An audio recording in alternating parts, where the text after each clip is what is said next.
Welcome to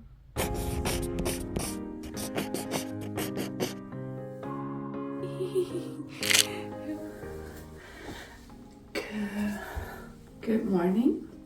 So I've been living alone in this house for the past, I would say, 10 plus days. We were in Europe and my partner is still over there, and I thought, why not document my life living alone. This was always a dream of mine when I was younger, to live myself, have my own place, and it was something that I really wanted to do and never had that opportunity. So now I have the chance, and I want to, today's kind of the end of it because tomorrow my partner will be back, but I just want to share with you my day in the life of living at home in my 30s, and I want to share with you kind of what my expectations were and what my reality was, and the stages that went through my head living alone. But let's get ready.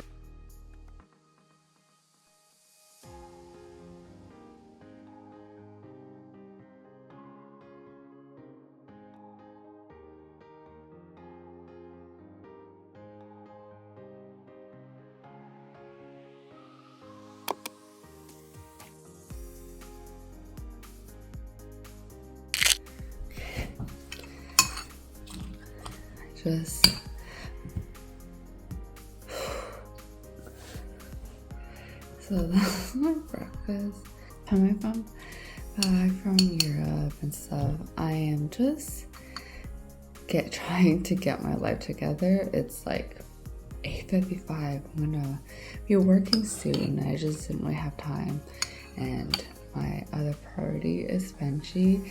And yeah, so while I'm eating my breakfast, I wanted to share with you how living alone is going for me and my realizations. So in the beginning, when I was like, I'm gonna be home alone for the first time, I was so excited. I've always wanted to do that in my early 20s, but I never had the chance. I've lived in my childhood home for like 20 something years until I moved into this place and I moved in with my partner.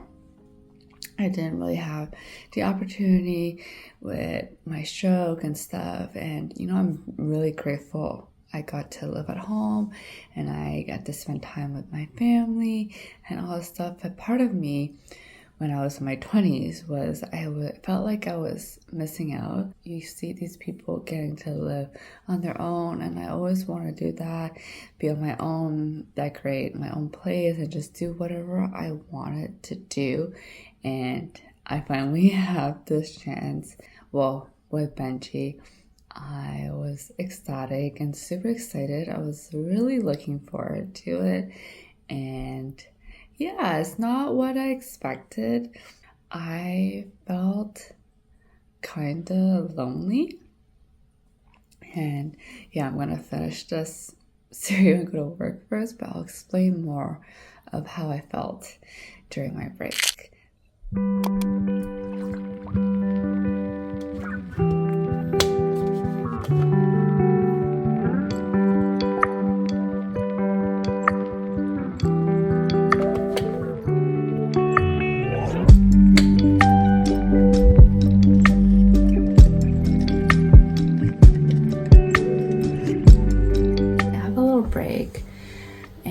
Say sorry in advance about this.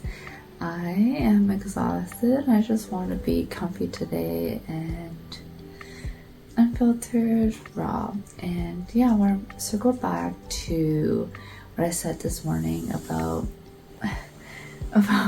being lonely. I felt lonely, and I still somewhat do feel it. I didn't expect myself to feel this way. I always thought that I was an independent person, and I always strive for being like that independent young woman that could do it all. And not to burst my own bubble, I am independent, but I also feel other stuff, and that is loneliness. I feel like it's quiet, which I like, but it kind of makes sense that I felt this way. I've never lived by myself for 31 years of my life. I always had someone that I did somewhat struggle a bit, and I was just looking.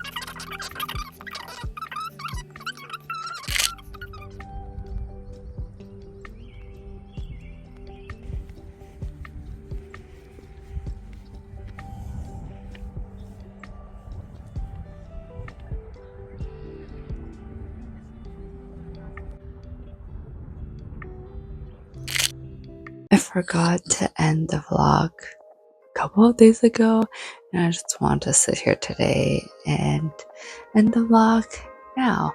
My partner is back. I'm no longer living alone, and I just want to give a little recap because I was probably blabbing a lot. So I want to just end it with talking about my expectations of how I thought living alone was and what the reality was.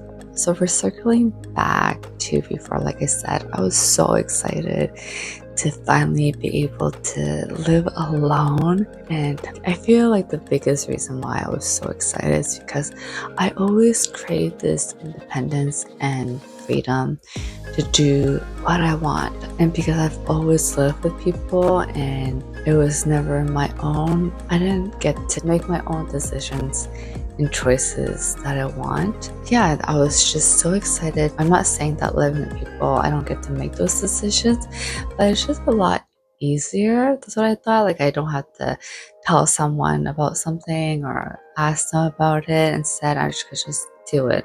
But with that being said, just living alone for like 10 days-ish, I did feel lonely, and I didn't expect that to happen. I've always come off as an introvert. I like to be home. I'm a homebody. I like to just do things myself. But yeah, I did feel lonely, and that was new to me. And I guess because I wasn't prepared to feel like this, it affected me way more than it should. And yeah, I just felt that for a couple of days, and then eventually I got the hang of it. I accepted it and I enjoyed it. And to be honest, I would live alone. It's just in this season of my life, I prefer not to. I rather live with my partner. I love spending time together and being together more so than living alone. It just wasn't what I expected. And I come to accept that part, and it's just a fine balance. I'm not gonna say that I'm not gonna ever live alone or have the house to myself and not enjoy that solitude. I will, but overall, I prefer to be co-living with my partner. I'm grateful for this experience. I discovered new things about myself that I didn't know before, and it really gave me the confidence that I was capable of being a big girl and living alone and doing stuff by myself. And that was big for me, especially stemming from a lot of my health anxiety. It was really good. I grew a lot, and now I'm so glad my partner is back. One is because there was a lot of spiders in this house, and I'm really scared of spiders, so I wanted him to just help me get them out of the house. And obviously I just love being with him. And before I end this video, I have a question for you guys. Do you live alone, or do you live with others? Do you prefer to live alone, or do you prefer to live with other people? Leave your answers down below, because I'm curious to what I thought in my younger days is totally different than what I feel in my 30s. And yeah, that is all for this video. Once again, thank you all for your patience while I'm trying to get my life back together. And until the next video, peace.